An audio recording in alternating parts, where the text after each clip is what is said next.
Hello everyone, welcome to my channel. आज हम इस वीडियो में इंटरस्टेशियल कार्बाइड्स के बारे में डिस्कस करेंगे। इनऑर्गेनिक केमिस्ट्री से रिलेटेड एक इंपॉर्टेंट टॉपिक है। इस पर्टिकुलर वीडियो में इसका basic concept, characteristic and uses discuss करेंगे। इंटरस्टेशियल कार्बाइड्स क्या होते हैं?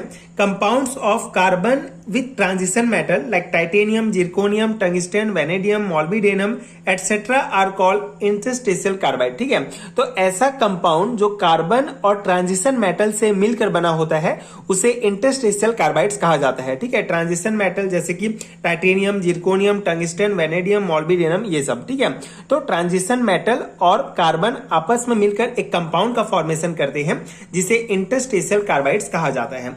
These are metallic lattice in which carbon atom occupy interstitial site. These are extremely hard and good conductors of electricity. तो बहुत इंपॉर्टेंट पॉइंट है। ये जो कंपाउंड होता है इंटरस्टेशियल कार्बाइड्स, जो एक कंपाउंड होता है, ये जो है एक प्रकार का मेटेलिक लेटाइस होता है। ठीक है, एक प्रकार का जाल होता है जिसमें कार्बन जो है इंटरस्टेशियल साइड में ऑक्यूपाई होता है। ठीक है, इंटरस्टेशियल साइड मतलब जो उसका मध्य भाग होगा। ठीक है, इस प्रकार से ये जो खाली जगह होगा वहां पे कार्बन ऑक्यूपाई होगा। एक प्रकार का जो है मेटेलिक लेटाइस होता है और ये जो है ये एक्सट्रीमली हार्ड होते हैं और इलेक्ट्रिसिटी के गुड कंडक्टर्स होते हैं। कौन? Interstitial carbide. तो इतना पॉइंट आपको बेसिक में ध्यान रखना होगा कि कार्बन और ट्रांजिशन मेटल से मिलकर बने हुए कंपाउंड को इंटरस्टेशियल कार्बाइड्स कहा जाता है। ये एक प्रकार के मेटेलिक लेटाइस होते हैं जिसके इंटरस्टेशियल साइड में कार्बन होता है। ये एक्सट्रीमली हार्ड होते हैं और इलेक्ट्रिसिटी के लिए गुड कंडक्टर्स होते हैं। तो ये बेसिक पॉइंट हो गया। And many carbides have cubic close pack structure in which carbon atom occupy octahedral holes. ठीक है, तो जो बहुत सारे जो कार्बाइड्स होते हैं ये cubic close pack type structure ये बनाते हैं जिसमें कार्बन जो एटम होता है ये ऑक्टाहेड्रल होल्स में जो है ये ऑक्यूपाई होता है। When the metal atom has radius larger than 1.4 angstrom, the compound form are called ideal interstitial compound।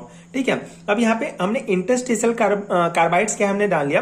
अब आइडियल इंटरस्टेशियल कार्बाइड्स या आइडियल इंटरस्टेशियल कंपाउंड क्या होते हैं इसके बारे में डिस्कस करते हैं।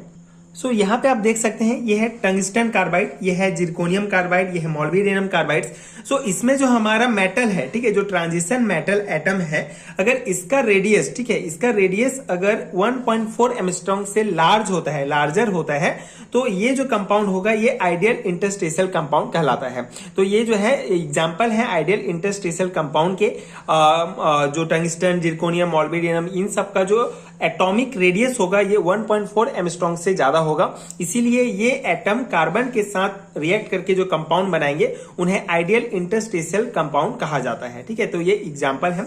And the properties of this carbides are half way between ionic and covalent carbides. ठीक है, तो ये जो आइडियल इंटरस्टेशियल कंपाउंड के जो प्रॉपर्टीज होंगे ये आयनिक एंड कोवलेंट कार्बाइड्स के जो है उनके बीच के प्रॉपर्टीज शो करेंगे। ठीक है, उनके हाफ वे, उनके जो मीडियम वाले जो प्रॉपर्टीज होंगे वो शो करेंगे। कौन? ये आइडियल इंटरस्टेशियल कंपाउंड। ठीक है, आयनिक और कोवलेंट कार्बाइड्स के बीच के प्रॉपर्टीज शो करेंगे। तो ये इंपॉर्टेंट पॉइंट्स हैं। अब इसके कुछ कैरेक्टरिस्टिक एंड यूजेस हम डिस्कस कर लेते हैं। तो पहला यूज है tungsten carbides is used for cutting tools. ठीक है, तो कटिंग टूल्स के रूप में जो है ये टंगस्टन कार्बाइड्स यूज किया जाता है। ठीक है, WC टंगस्टन कार्बाइड। ठीक है, and the silicon carbides withstand high temperature and is used in the construction of atomic reactors. It is used as on abrasive under the name Carborundum. ठीक है, तो ये जो सिलिकॉन कार्बाइड्स होता है ये हाई टेम्परेचर में स्टैंड कर सकता है, रह सकता है। एंड ये जो है it is used in the construction of atomic reactors. ठीक है, तो एटॉमिक रिएक्टर्स के कंस्ट्रक्शन में इसका सिलिकॉन कार्बाइड्स का यूज किया जाता है। It is used as on abrasive under the name of carborundum. ठीक है, इसका उपयोग कार्बोरेंडम नाम से जो है अपघर्षक के रूप में किया जाता है, एब्रेसिव के रूप में किया जाता है, अपघर्षक के रूप में। एंड द नेक्स्ट पॉइंट है हमारा calcium carbide is use to prepare acetylene which is also use to prepare vinyl plastics, solvents, ethyl alcohol, acetic acid etcetera. ठीक है, तो कैल्शियम कार्बाइड जो है एसिटिलीन को प्रिपेयर करने में इसका यूज किया जाता है, and vinyl plastics, solvents, ethyl alcohol, acetic acid, ये सब प्रिपेयर किया जाता है कैल्शियम कार्बाइड से। तो ये इसका थर्ड यूज है। फोर्थ है boron carbides B4C is used as abrasive and as a shield against radiation. ठीक है, तो बोरोन कार्बाइड जो है ये भी अगेन जो है एब्रेसिव के रूप में यूज किया जाता है, अपघर्षक के रूप में, साथ ही साथ रेडिएशन के अगेंस्ट में शील्ड के रूप में, ठीक है, उसके जो है ढाल के रूप में यूज किया जाता है बोरोन कार्बाइड्स को। तो ये कुछ इंपॉर्टेंट कार्बाइड्स हैं जिनके यूजेस हैं। आई होप आपको समझ में आ गया होगा, एंड ये नोट्स आपके एग्जाम प्रिपरेशन के लिए हेल्पफुल रहा होगा। बेसिकली ये नोट्स मैं आपको बीएससी एंड एमएससी लेवल के थ्योरी एग्जाम्स के पर्सपेक्टिव से प्रोवाइड कर रहा हूं, तो इसको आप डायरेक्ट अपने थ्योरी एग्जाम्स में अप्लाई कर सकते हैं। इंपॉर्टेंट टॉपिक है, कभी कभी 2 मार्क्स में पूछा जाता है, तो आप इतना पॉइंट्स भी लिखेंगे तो इनफ रहेगा। एंड आई होप कि आपको ये समझ में आ गया होगा, एंड ये नोट्स आपके एग्जाम प्रिपरेशन के लिए हेल्पफुल रहा होगा।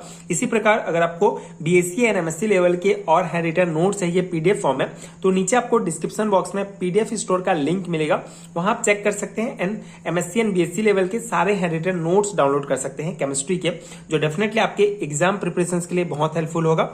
एंड अगर वीडियो हेल्पफुल है तो आगे के वीडियोज के लिए प्लीज चैनल के साथ जुड़े रहिए। Thank you so much for watching.